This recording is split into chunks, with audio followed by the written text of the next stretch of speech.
कितने दिनों के बाद चैनके का सॉन्ग आया है। आप लोग वेट कर रहे थे ना, मैं भी बहुत ईगरली वेट कर रहा था। चलिए वीडियो स्टार्ट करते हैं।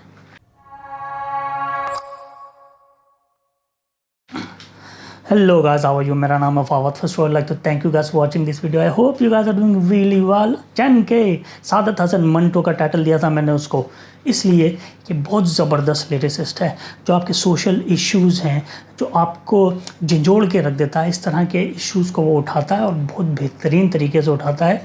वेरी कॉम्प्लेक्स राइटर है, उसको समझना बहुत मुश्किल है। आपको 10, 12, 15 बार उसके लिरिक्स सुनने पड़ते हैं तब जाके समझ में आता है। लेकिन चैनके के जैसा लिरिसिस्ट आपको इंडिया में भी नहीं मिलेगा, पाकिस्तान तो दूर की बात है।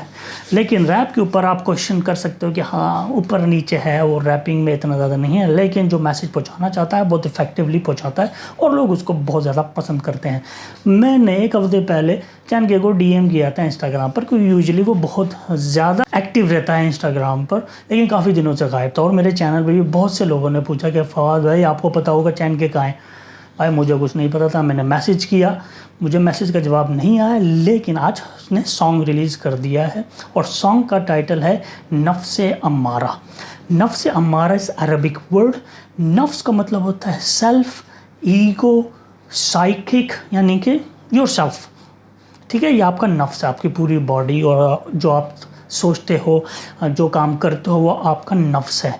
नफ्स के 3 स्टेजेस हैं, वो मैं आपको बाद में एक्सप्लेन करूँगा वीडियो के बाद। लेकिन नफ्स अम्मारा के बारे में बता दूँ, अम्मारा एक ऐसी स्टेज है आपकी साइकिक की जिसमें आप गलत काम करते हो। आपको इंसाइट करता है आपका इनर सेल्फ गलत काम करने के लिए, और आप उसको रोक नहीं पाते हो। बाद में बोलता है यार कर लेते हैं, देखते हैं, बाद में देखी जाएगी, जो होगा देखा जाएगा। और आप रिजल्ट्स की परवाह किए बगैर काम कर देते हो, बाद में फिर जब भुगतना पड़ता है तो फिर पछताते भी हो। तो नफ्स अम्मारा उसी को बोलते हैं जो आपको गलत काम के लिए उभारता है, आपका इनर सेल्फ।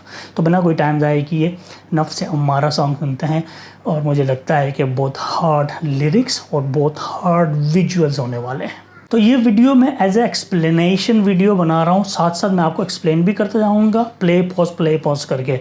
अगर आपको पसंद आए तो प्लीज़ मुझे ज़रूर बताइएगा। If you have not already subscribed to my channel, then please subscribe now, and don't forget to press the bell button for the notifications of my latest videos.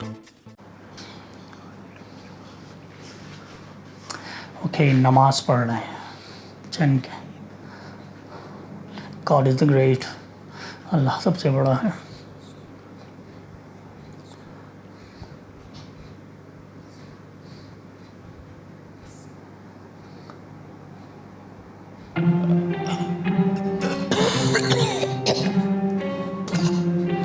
नफ्स अम्मारा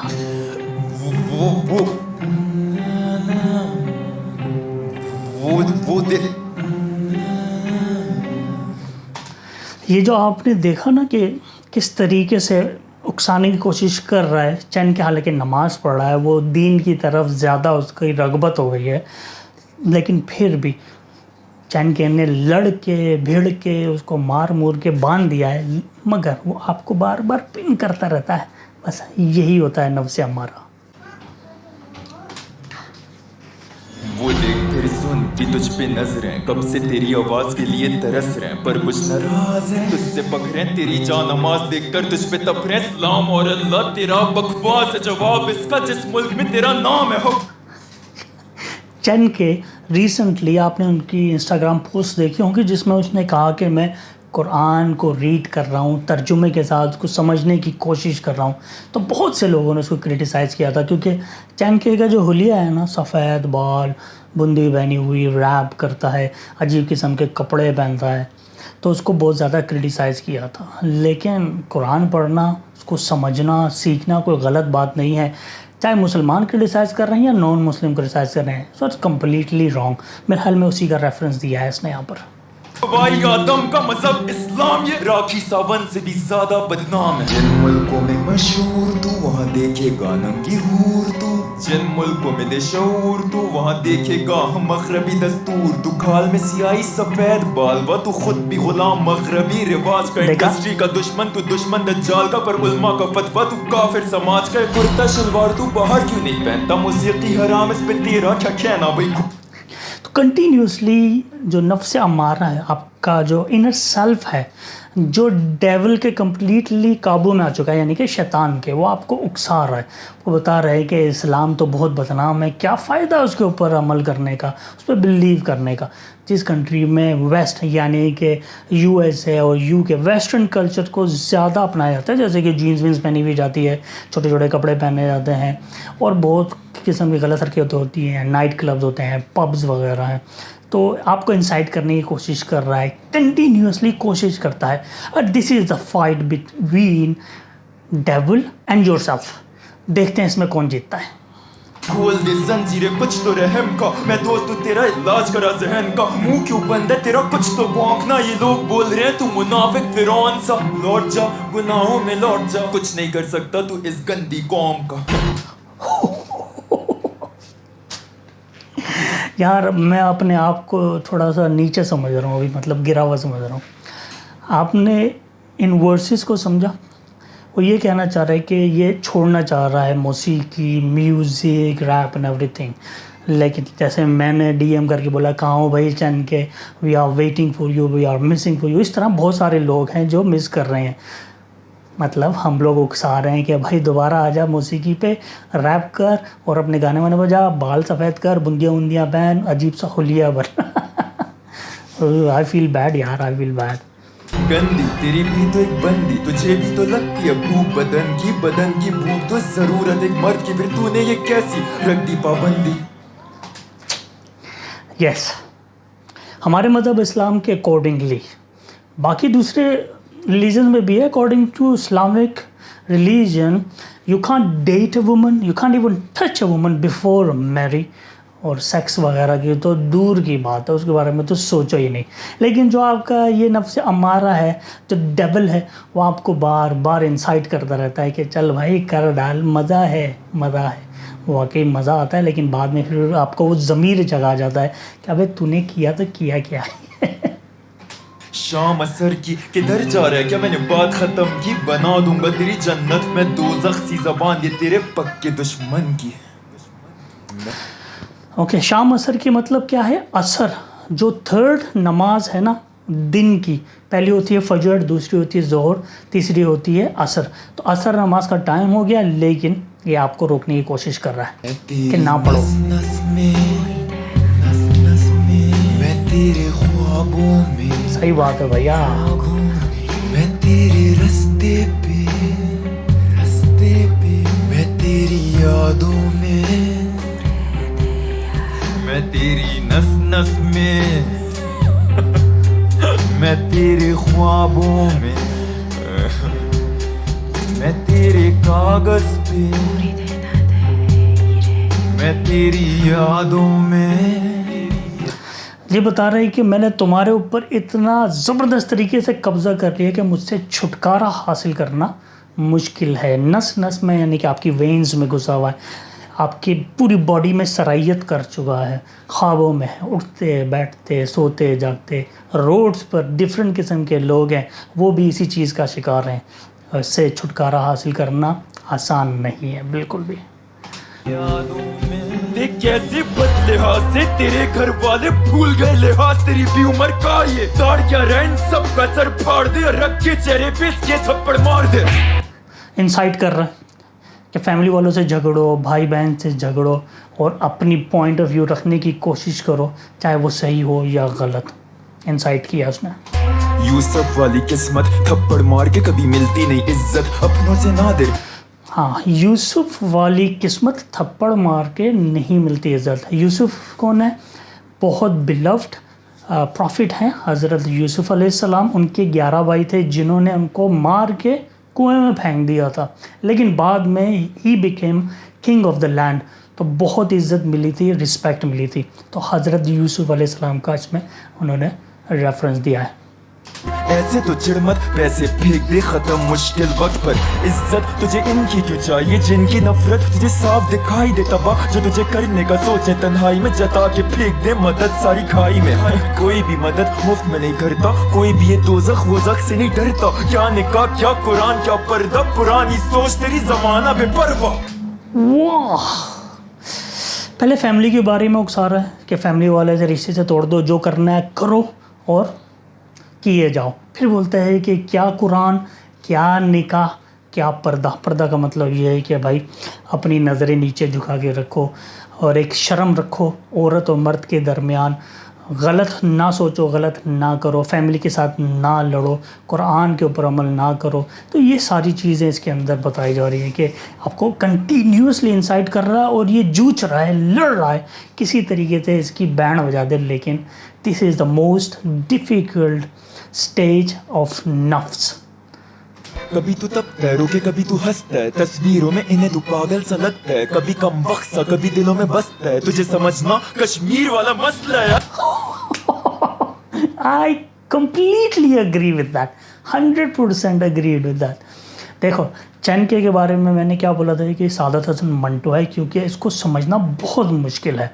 और जो न्यू जनरेशन है जिनको उर्दू समझ में नहीं आती या they don't understand proper Urdu या प्रॉपर पोइट्री, वो बस सर खुजाते रहते हैं कि चैनके बोलना क्या चाह रहा है, हमें सुधारना चाह रहा है, जो सोशल इशू है इसको किस तरीके से आपके सामने लाना चाह रहा है।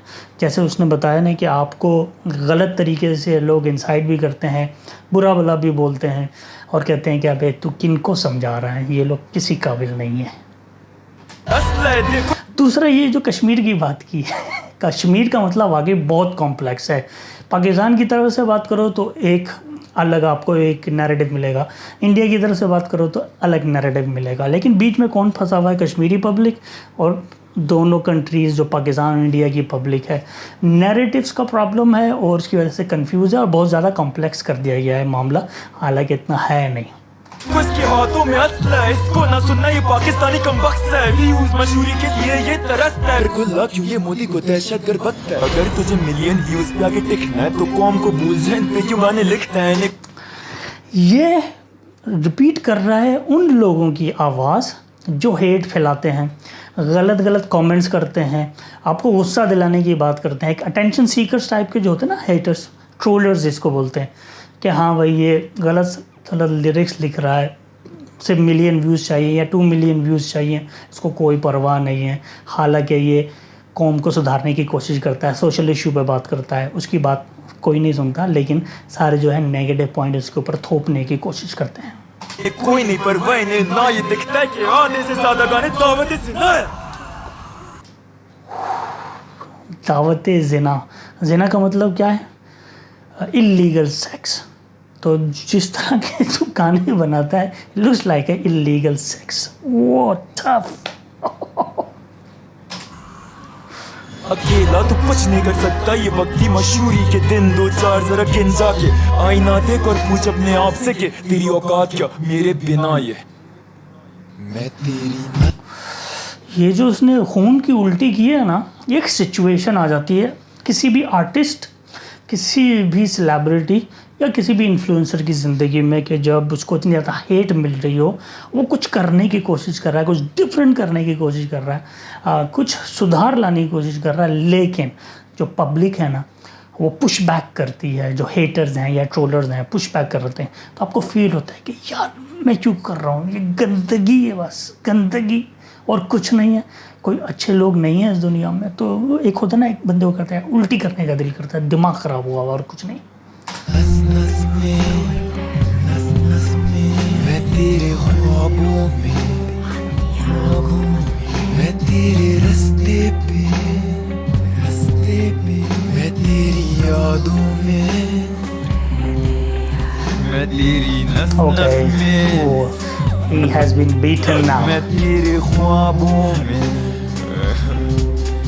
मैं तेरे कागज पे, मैं तेरी यादों में,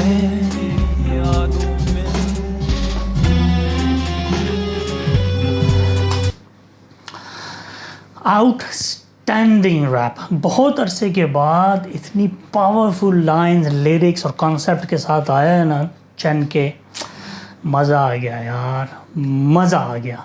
मैं बोलता हूँ कि चन के सलाम है यार तुम्हारे को। अच्छा, सॉन्ग मैंने आपको पूरा एक्सप्लेन कर दिया। आई होप कि ज़्यादा अनोइंग नहीं हुआ होगा। अगर हुआ है तो प्लीज़ मुझे ज़रूर बताइएगा कमेंट्स के ज़रिए। लेकिन आपको जो नफ्स हैं, 3 टाइप के जो नफ्स हैं हमारी रिलीजियस थॉट्स, रिलीजियस एजुकेशन के मुताबिक, उसके बारे में बता दूं। तो नफ्स अम्मारा के बारे में तो मैंने आपको कम्प्लीटली एक्सप्लेन कर दिया कि आपका जो इनर सेल्फ है वो गलत कामों के लिए कुछ भी करने को तैयार है, और आपका इनर सेल्फ ही आपको उकसाता रहता है कि गलत काम करो, बाद में नतीजा देखा जाएगा। फिर उसके बाद दूसरा स्टेज है नफ्स लवामा। नफ्स लवामा क्या है? जैसे कि चैन के, ही इज़ फाइटिंग विद नफ्स अम्मारा, ठीक है, कि किसी तरीके से मैं इसको बीट कर दूं और जो मैं सही काम करना चाह रहा हूं वो मैं करूं। तो जब आपने आपको क्रिटिसाइज़ करना शुरू कर देते हो ना, तो नफ्स लवामा में आ जाता है बात। और फिर तीसरा है नफ्स मुतमइन्ना, यानी कि ये लास्ट स्टेज है आपकी सेल्फ हीलिंग की, सेल्फ रियलाइजेशन की, इनर सेल्फ की, साइकिक की, कि हाँ भाई मैं एक कंप्लीट मुस्लिम बन गया हूँ, एक ब्यूटीफुल इंसान बन गया हूँ, मेरे अंदर कोई गलती नहीं है, कोई गुनाह नहीं है, मैं नेक आदमी हूँ, अच्छे काम कर रहा हूँ। और ये स्टेज हासिल करना I think it's very difficult. अगर आप सेकंड स्टेज तक ही पहुंच जाओ, मेरे ख्याल में आधे से ज़्यादा प्रॉब्लम तो यूँ सॉल्व हो जाएंगे। तो नफ्स अम्मारा पहली स्टेज है जिसमें आप गलत काम करते हो। नफ्स लवामा वो स्टेज है जब आप अपने आप को क्रिटिसाइज़ करते हो कि नहीं यार जो तू कर रहा है वो गलत है, यानी कि चन के का केस। फिर उसके बाद नफ्स मुतमइन्ना, यानी कि आप कंप्लीट लाइक एंजल, कोई गुनाह नहीं, कोई क्राइम नहीं, कुछ नहीं, कोई झूठ बेईमानी कुछ नहीं। It's hard stage. एनीवेज, अगर आपको मेरा रिएक्शन पसंद आया, ये एक्सप्लेनेशन पसंद आई, तो प्लीज़ मुझे ज़रूर बताइएगा। अपना बहुत ख्याल रखिएगा, स्टे सेफ, खुश रहें। अस्सलाम वालेकुम एंड गुड बाय।